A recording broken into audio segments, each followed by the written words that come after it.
Hey everybody, HomeSliceHenry here, and in today's video, I'm going to be showcasing a Shadow Giratina team that I stole off of an opponent that I ended up having really positive sets with. Now, the good news for me is that the game ended up working a lot better today than it did for me yesterday. Yesterday's sets, I was losing turns left and right, but what do you know, today it ended up working better, and we ended up climbing quite a bit. Shadow Giratina is an intriguing pick because it completely shuts down Kanto Ninetales and his Hisuian Electrode, two Pokemon that are surging in popularity in the Open Great League at this very moment. So, without further ado, let's hop into the matches, and in game number 1, we pick up the dream lead as Shadow Giratina leads into Shadow Kanto Ninetales. My opponent's forced to pivot out, they send in Kingdra, but it's not like Kingdra is going to do much better here. Kingdra at least has super effective damage with Dragon Breath, but their charge attacks are completely walled. So I stay in, get huge damage with Dragon Breath and a shield advantage, and now I can bring in Empoleon.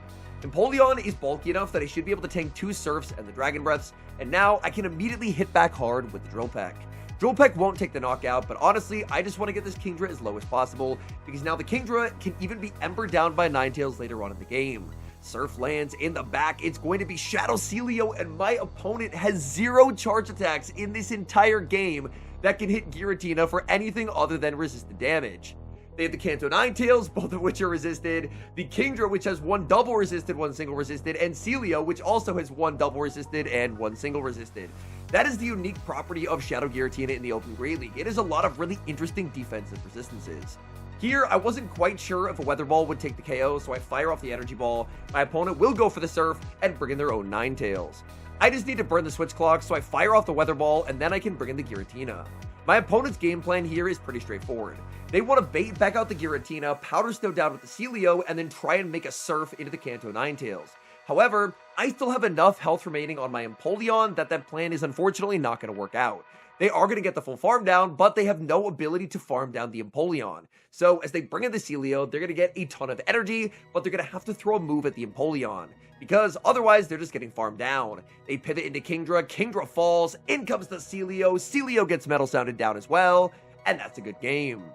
We get the same lead again in the next match, Shadow Giratina into Shadow Ninetales. Previously, I was running a Hisuian Electrode lead team, and I kept running into Kanto Ninetales, and honestly, I didn't have a fire resist on the team, so it ended up being very tricky games. But now, suddenly, I am ecstatic to see Kanto Ninetales, because Ninetales just can't do anything into Giratina. Even Diggersby is not doing amazingly here.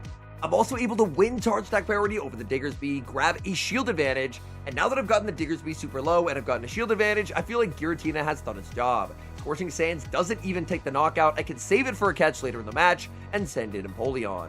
My goal here is just a 1-shield Metal Sound down. My opponent is going to be full send into Scorching Sands, and they reveal their final Pokemon is Mantine. Mantine is a bit of a core breaker for this team, but I'm up a ton of energy on the Empoleon, and that should guarantee that I win this game.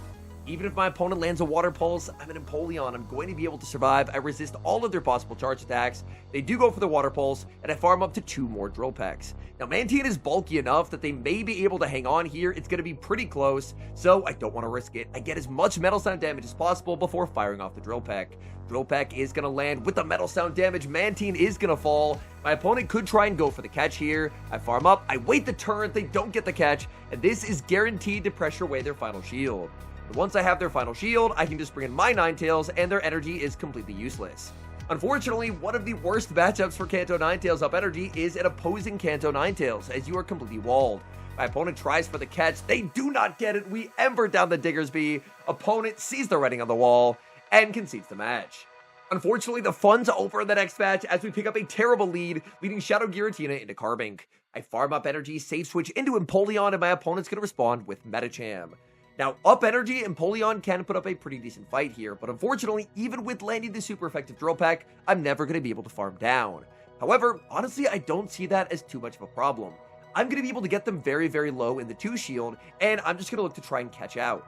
The good news for me is that if my opponent's never able to land a Dynamic Punch, I basically still have a full health Empoleon, even though this matchup has gone on for absolute ages. So I'm going to fire off the Hydro, pressure away the final shield, and then go for the catch onto the Kanto Ninetales. Even if I don't get the catch, which I don't, I'm able to bait back out the Carbink, and importantly, my full health Empoleon has been preserved.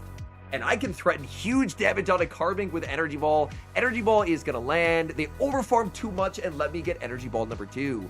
They really don't want to give a huge farm down over to the Empoleon, that's why they're trying to get as low as possible. They farm up. They're not going to get a farm down. They're going to be forced to fire off energy. Rock Slide will take the knockout, but I can just send in the Shadow Giratina. Shadow Giratina snipes them down. In comes the Medicham. They're using the energy here. And this means that now my Empoleon is no longer in danger. I send in Empoleon in the back. It's going to be an Acid Victory Bell. That is a true grasshole team in 2026. That's not what I was expecting to see. Drill Peck connects. Opponent sees the writing on the wall and concedes the match. We get another tough lead in the next match, leading Shadow Giratina into Jumpluff. I save switch Empoleon, my opponent stays in to fire off an Energy Ball. Honestly, I'm not too worried about taking that damage, and out comes a Shadow Waterfall Empoleon. This is an incredibly good bait out for me. Obviously, Waterfall Empoleon would absolutely shred through my poor Kanto Ninetales. Normally, Ninetales can hold its own up energy into the Empoleon because they're resisting Metal Sound, but on Waterfall, that would be pretty terrible. My opponent has a perfect overfarm here, very, very well played. They're going to be firing off that Drill Peck right before I'm able to get the move, and they went for the Drill Peck there just to cover a catch back onto the Giratina. However, I don't really want to switch lock the Giratina. What I want to do is just get rid of the Empoleon and then trust in the fact that I have a shield advantage Kanto Ninetales. I realize I can't get the farm down. I don't want to surrender the shield advantage, so I just fire off Ancient Power, take the KO, and now it's time to send in the Ninetales. In comes Ninetales to the Jumpluff. In the back is Quagsire. This game is over. Shadow Ninetales has been set up perfectly. I go for the Energy Ball. Opponent calls the bait. Back in comes the Jumpluff, and there's the top left. We see a bit of an awkward lead in the next match, Shadow Giratina into Seaking. Seaking is a Pokemon that has incredible coverage, but unfortunately in neutral matchups it can struggle quite a bit just because it doesn't have a lot of bulk. They land Icy Wind, I'm able to tank that pretty comfortably, and I imagine even a -1 Dragon Claw is going to do a ton of damage onto the fish. Seaking no shields, that is a -1 Dragon Claw. Seaking just does not have any kind of bulk. I'm always going to be no shielding because this looks like 4 Metal Sound range. My opponent ended up going for an Icy Wind to try and cover for a catch of a potential Drill Run, but obviously I'm very weak to Drill Run in the back, so I was perfectly fine just staying in and letting the Giratina go. In comes Aegislash, I pivot into the Ninetales, in the back is Diggersby, and this game is just over. Now, it might seem a little bit crazy for me as the Fire-type player to say that the game is over when my opponent brings in a Ground-type, but Diggersby down energy just loses the Kanto Ninetales. Barring a bunch of incredibly risky Fire Punch baits, they're just going to get completely overwhelmed. With the Energy Ball landing, I've already farmed them into Weather Ball range, so now I don't even have to farm up and bait an Energy Ball. I can just fire off back-to-back Weather Balls, make Diggersby's life absolutely miserable. Diggersby will put up the final Protect Shield, but I have a Hydro Cannon banked on the Empoleon in case I need it on the Aegislash, and I'm always going to be able to outpace the Diggersby. I'm even going to overfarm by 1, fire off this Weather Ball. This will easily be knocking out the Diggersby, and my opponent just has no energy on the Aegislash. They're in a very bad spot where they'll be able to make a move, but if they ever fire off the Shadow Ball, then after the Weather Ball lands, they're in Hydro Cannon range. So they're basically forced to try and double up, and that's just simply never going to work out. Now I can overfarm, fire off the Weather Ball, and then I can go for the combination play because this puts it into Hydro Cannon range even in the shield form. So I pivot back into Empoleon, fire off the Hydro Cannon, Aegislash gets KO'd, and we're able to take the win. I am quite surprised to see Aegislash in the new system, to be honest, because Aegislash, in my eyes, really not the greatest Pokemon on this new code. We move to the next match, and it's another amazing lead, Shadow Giratina into Shadow K9. But a Malamar save switch could prove to be a little bit problematic. I'm able to land the Weather Ball with the Ninetales, but unfortunately, I don't get the farm down there with the Ember, and they're going to make not 1 but 2 foul plays, and I'm going to end up losing switch advantage. However, I do have a pretty strong team into Kanto Ninetales, so even without switch advantage, I'm hopeful that I will still be able to do well here. In the back, it's going to be Jumpluff, and I think I have won this game. I can fire off Ancient Power, get some nice chip damage out of the Jumpluff, send in Empoleon, and now I'm up energy as they respond with the Ninetales. Normally, Ninetales has a huge pacing advantage over the Empoleon, but importantly, being up 3 turns there and then being able to fire off the Hydro right away to deny their sneak does put me in a pretty good spot to close out the game. So now I'm just going to be no shielding the Empoleon. Empoleon has done its job. Even an Energy Ball will not take the knockout here. They do go for the Energy Ball, but they just simply can never farm down. Now, I'm going to be putting up the shield because, again, they just have no fast attack pressure. I just have to watch for a switch. In comes the Jumpluff. I fire off the Drill Peck. This should be basically knocking out the Jumpluff here. Jumpluff actually barely able to hang on, but now I can just send back in the Giratina. And unfortunately for the Ninetales, there's just nothing Ninetales can do. Even a Shadow Weather Ball just does nothing to Giratina. Ancient Power knocks out the Ninetales, and we get another win. We've got a Battle of Dragons in the next match, Shadow Giratina into Altaria. This is a matchup that Shadow Giratina does end up losing in the twos barely. However, that's honestly not the worst thing in the world, because usually if they lead Altaria, then their backline is pretty weak to Kanto Ninetales. My opponent shields and they overfarm quite a bit. They might be expecting me to go for a second Dragon Claw, but I can go for an Ancient Power and take the knockout, but it turns out they were ready for the Ancient Power, and they make a very nice catch and sneak onto the Empoleon. I'm going to look to catch back, so I throw 7 Dragon Breath, switch into the Empoleon, and I'm able to get the catch and sneak. Did they Hydro predicting the switch? They did not. They went for the Drill Peck, and that's pretty nice for me. By getting that sneak, I'm always going to be able to outpace my opponent, which is a very good spot to be in. I still have the Ninetales. Unfortunately, my opponent has a ton of energy stored on that Altaria, which means my Ninetales is not as safe as I'd like it to be. Hydro lands, putting them very low. I fire off the Drill Peck to cover for a catch onto the Altaria, but the catch never materializes. Instead, my opponent's just going to stay on the field and get KO'd. In the back, they have their own Ninetales, and this is where things could get a little bit tricky. I decide that I will actually invest the Final Protect Shield here. I need to guarantee damage or the Final Protect Shield gone, because my plan is pretty simple. I'm going to pivot back into the Giratina, they're going to switch into the Altaria, but I'm able to barely outpace the Altaria and make the Ancient Power. Ancient Power knocks out the Altaria, the energy is lost. They were so close to a charge attack, but they were never going to be able to get there. The energy that I had banked from earlier ends up winning me the game, as now I'm just simply up health in a Kanto Ninetales mirror, and that can never be recovered from. Unless my opponent was running some diabolical moveset like Scorching Sands, but we're going to find out very shortly they are not. I do go for the Energy Ball here. It does do slightly more damage, because I'm just trying to minimize the amount of charge attacks that I need to throw. They throw the Weather Ball, and that just does nothing. Now I can go for Energy Ball number 2. We're going to be able to take the win. Really nice catch there from my opponent. That was really nice anticipation, trusting that I would go for the Ancient Power there. But luckily, by rebanking the energy, we're still able to survive. We move to the next match, Shadow Giratina into Shadow Kingdra. I'm going to fire off the Dragon Claw right away. I just want damage or more than likely a shield from my opponent. Dragon Claw will be shielded. They bank the energy. They save switch at a Dust Noir. I respond with the Kanto Ninetales, but honestly, I don't have an amazing response to Dust Noir. I send in the Ninetales just because I know that Ninetales is pretty useless into the energy from Kingdra, but Ninetales is going to struggle here. I can fire off Energy Ball that hits for big damage, but I can't get the Ember down. This means they exit very low, but they exit with the charge attack loaded. That is pretty bad news for me, because that means that unfortunately I played the mid game very inefficiently. Now my opponent reveals their final Pokemon is Seismitoad, and I'm so weak to Seismitoad on this team. Seismitoad hits my entire team for super effective. Dragon Claw lands, that's big damage. I was going to try and go for an Icy Wind catch on 8, but they end up throwing on 7, and I'm forced to put up the shield. My best hope is that my opponent will end up shielding the Seismitoad. If they shield the Seismitoad, I think I'm in a pretty good spot. If they no shield it, then this is going to get a little bit tricky. My opponent has a ton of stored energy on the Kingdra. I immediately send in Empoleon. I know that I can survive 2 Surfs, but what it's going to come down to is can they make a 3rd charge attack? Surf lands. I fire off the Drill Peck. Drill Peck is going to be grabbing that Final Protect Shield from my opponent. This is going to be very, very close. It's going to come right down to the wire. They fire off the Surf. I know my Empoleon can hold on here. Can I make it to the Drill Peck? I reach for the Drill Peck, but they outpace by 1 turn. Kingdra, that stored energy, it's just too spammy. Swift takes the knockout, and with amazing energy management, my opponent's going to be able to take this win. Honestly, just an incredibly well-played game there from my opponent. Saving that Kingdra energy proved to be a huge problem for me.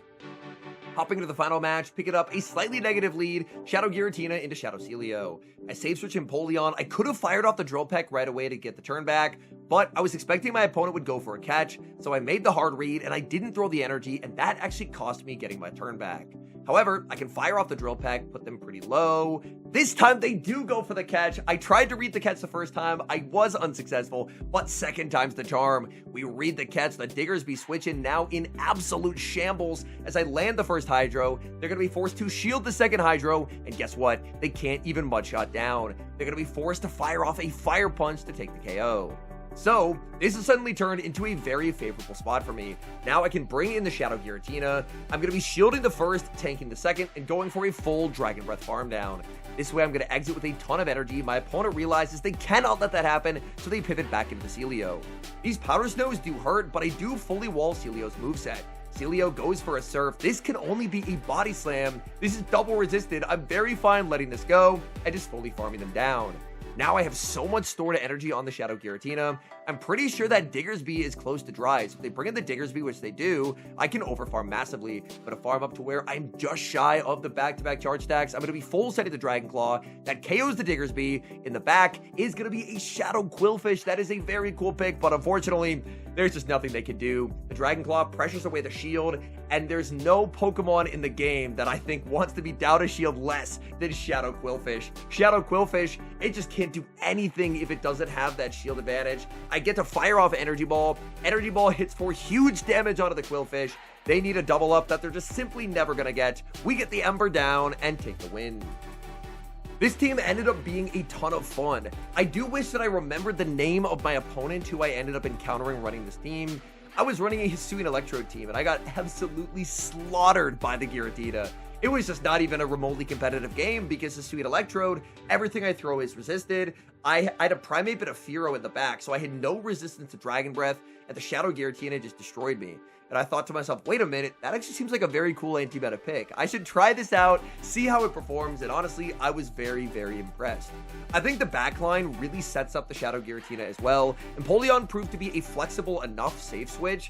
Even if it's answered with a fighter, you can at bare minimum get a shield back with Drill Peck. Like in the Metacham game, obviously they don't have super effective fast move pressure, but being able to play the twos and pivot back out to preserve a very healthy Empoleon ended up working out really nicely. But the main goal when you're trying to run anti-meta is find a popular core and core break it. And the core that I was really trying to break was Kanto Ninetales plus Kingdra, and I feel like Shadow Giratina definitely did its job there. While Kingdra can hit back with Dragon Breath, being able to wall off its energy I think is a pretty nice plus. Shadow Giratina just has some really interesting defensive resistances into the current meta, and that's honestly what helped make the team tick. But I can't end the video without mentioning the Shadow Kanto Ninetales. Man, Kanto Ninetales is an incredibly annoying Pokemon to play against. That's part of why I wanted to run this Shadow Giratina, because my old team just kept getting absolutely steamrolled by Kanto Ninetales. But man, getting to play Kanto Ninetales, you immediately understand why it is so annoying to play against. Its pacing, its coverage is just ruthlessly efficient. Even a matchups against ground types, like the Diggersby, like the Unova Stunfisk, if the Ninetales is up a little bit of energy, you can't safely counter switch it in because the Ninetales can land an Energy Ball and then suddenly just spam you to death with Weather Balls. So I think Kanto Ninetales, I identified it day one as like the big winner of the season, and I really feel that that still holds true a month into the season. Kanto Ninetales is just an absolute nightmare and a very good Pokemon to have on your team, as long as you can protect it against those pesky Dragon types. Anyways, thank you guys so much for watching. If you enjoy watching content like this, please do help support the channel by leaving a like on the video, subscribe to the channel if you haven't, and an extra special thank you as always to our channel members here on YouTube. The support you guys provide to the channel is so appreciated. Thank you guys always so very much, and until next time, I've been HomeSliceHenry.